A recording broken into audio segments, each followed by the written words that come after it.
పశు విజ్ఞాన బడి ఛానల్కు తిరిగి స్వాగతం. నేను మీ డాక్టర్ అనిల్. ఇంతవరకు మీరు ఛానల్ని సబ్స్క్రైబ్ చేసి ఉండకపోయి ఉంటే ఛానల్ని సబ్స్క్రైబ్ చేయవలసిందిగా కోరుతున్నాను.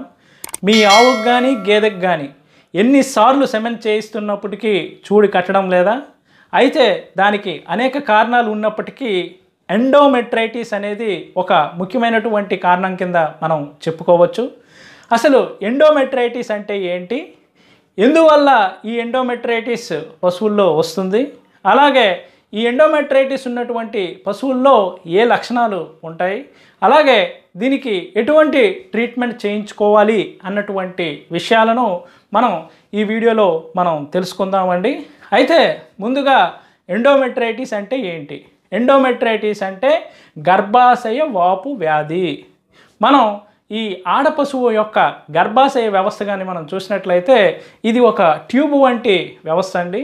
ఇందులో మనకి లోపల ఉండేటటువంటి పొరను ఎండోమెట్రియం అని అంటాము. సాధారణంగా అయితే ఈ ఎండోమెట్రియం చాలా హైజీనిక్గా ఉంటుంది, అంటే మనకి ఎటువంటి ఇన్ఫెక్షన్ కానీ లోపల ఉండదు. అటువంటి రోగ నిరోధక వ్యవస్థ ఆడ పశువుల్లో ఉంటుంది. అయితే ఏదైనా కారణం చేత మనకి ఈ లేయర్లోకి ఇన్ఫెక్షన్ కానీ వెళ్ళినట్లయితే ఈ ఎండోమెట్రియం అనేటటువంటి లేయరు వాచిపోతుంది. సో దీన్నే మనం ఎండోమెట్రైటిస్ అని అంటాము. ఈ విధంగా ఈ వాపుకు గురైనటువంటి ఎండోమెట్రియం ఉన్నటువంటి పశువుకి మనం ఎన్నిసార్లు సెమెన్ చేయించినప్పటికీ అది చూడి కట్టదు. సో ఇది ఎండోమెట్రైటిస్ అంటే. అయితే ఈ ఎండోమెట్రైటిస్ రావడానికి కారణాలు ఏంటి అని మనం చూసినట్లయితే దీనికి ముఖ్యంగా 4 కారణాలు మనం చెప్పుకోవచ్చు. మొదటిది వచ్చేసి రిటెన్షన్ ఆఫ్ ప్లాసెంటా, అంటే మాయ పడకపోవటం. మనకి పశువు ఈనిన తర్వాత మొత్తం మాయ అనేది బయటికి రావాల్సి ఉంటుంది, కానీ కొన్నిసార్లు మనకి మాయ పడకపోయినప్పుడు ఏదైతే పోర్షన్ మాంసము అది పడకుండా ఉండిపోతుందో అది లోపల కుళ్ళిపోవడం వల్ల మనకు అక్కడ ఇన్ఫెక్షన్ అయ్యి మనకి ఆ ఎండోమెట్రియం అనేది వాచిపోతుంది. సో అందువల్ల మనకి ఎండోమెట్రైటిస్ అనేది వస్తుంది. ఇక రెండవ కారణం వచ్చేసి మనకి డిస్టోకియా.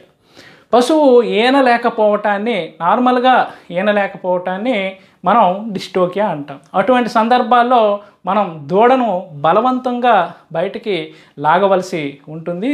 ఈ ప్రయత్నంలో మనం గర్భాశయం లోపల చెయ్యి పెట్టి దూడను లాగుతాం కాబట్టి అటువంటి పరిస్థితుల్లో ఆ ఎండోమెట్రియంకి గాయాలయ్యేటటువంటి అవకాశం ఎక్కువ ఉంటుంది. తద్వారా అక్కడ ఇన్ఫెక్షన్ అయ్యి వాపు అనేది వస్తుంది. నెక్స్ట్ మూడవ కారణం వచ్చేసి మనకు అబార్షన్స్. ఏదైనా కారణం చేత మనకి ప్రెగ్నెన్సీ పీరియడ్ కంప్లీట్ అవ్వకుండా దూడ ఈనినట్లయితే, అంటే అబార్షన్ అయిపోయినప్పుడు మనకి ఆ పొర ఏదైతే మాయ పొర ఉంటుందో అది సరిగ్గా బయటకు రాకపోవడం అనేది జరుగుతుంది. తద్వారా అక్కడ ఇన్ఫెక్షన్ అయ్యి మనకి గర్భాశయం వాచిపోతుంది. అలాగే ఇక 4వ కారణం వచ్చేసి అన్హైజీనిక్ కండిషన్స్లో మనకి కావింగ్ అవ్వడం, అంటే దూడ పుట్టడం. దూడ పుట్టేటప్పుడు మనం ఒక పొడి వాతావరణంలో చక్కనటువంటి ప్రదేశంలో ఎండుగడ్డి పరిచి మనం దూడ ఈనేటట్టు చేయాలి. అలా కాకుండా తడి చెత్త ఉండేటటువంటి ప్లేస్లో దూడ కానీ పుట్టినట్లయితే అప్పుడు అటువంటి పరిస్థితుల్లో ఈనుతున్నట్లయితే మనకి ఈ గర్భాశయం లోపలికి ఇన్ఫెక్షన్ వెళ్ళి ఆ ఎండోమెట్రియం అనేది వాచిపోతుంది. సో ఈ 4 కారణాల చేత మనకి ఏదైనా కారణం చేత మనకి ఇన్ఫెక్షన్ కానీ లోపలికి వెళ్ళినట్లయితే గర్భాశయం వాచిపోతుంది.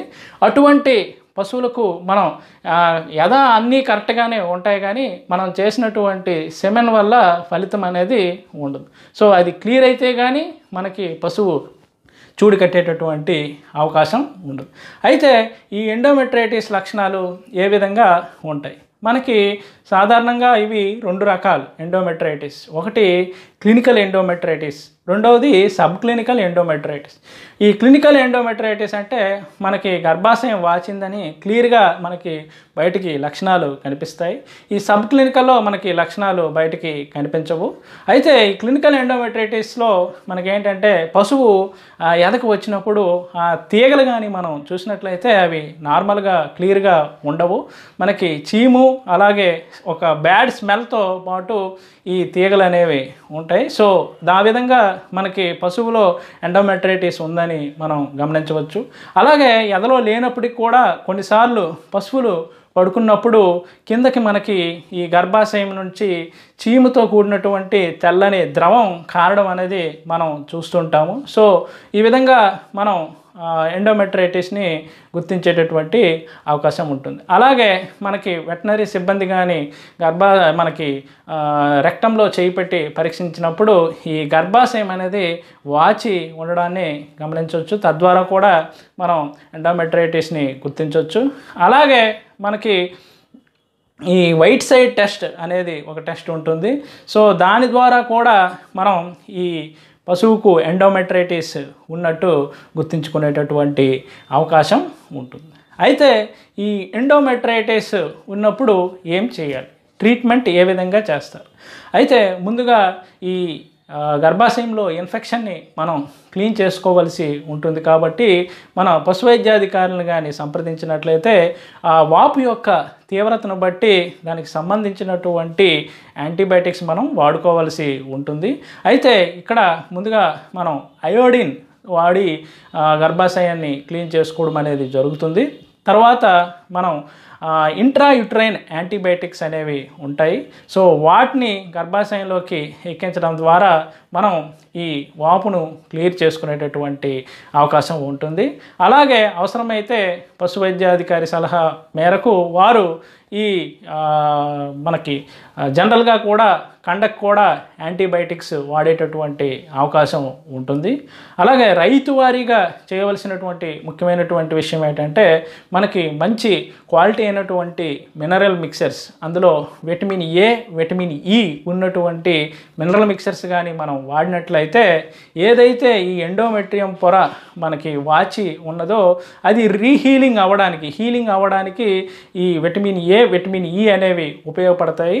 తద్వారా మనకి ఈ ఎండోమెట్రైటిస్ని మనం క్లియర్ చేసుకునేటటువంటి అవకాశం ఉంటుంది. సో ఈ ఎండోమెట్రైటిస్ కానీ క్లియర్ అవ్వకపోతే మనం ఎన్నిసార్లు ఎంత కరెక్ట్ టైంకి సెమెన్ చేయించినప్పటికీ కూడా పశువు చూడు కట్టేటటువంటి అవకాశం ఎట్టి పరిస్థితుల్లో ఉండదు. కాబట్టి మీరు మీ పశువు కానీ 2 కన్నా 3 సార్లు కన్నా ఎక్కువ సార్లు రిపీట్ అవుతున్నట్లయితే ఈ ఎండోమెట్రైటిస్ గర్భాశయ వాపు వ్యాధి ఉందా లేదనేది నిర్ధారించుకోవడం అనేది కూడా అవసరం ఉంటుంది. కాబట్టి ఇది ఎండోమెట్రైటిస్ గురించి అండి.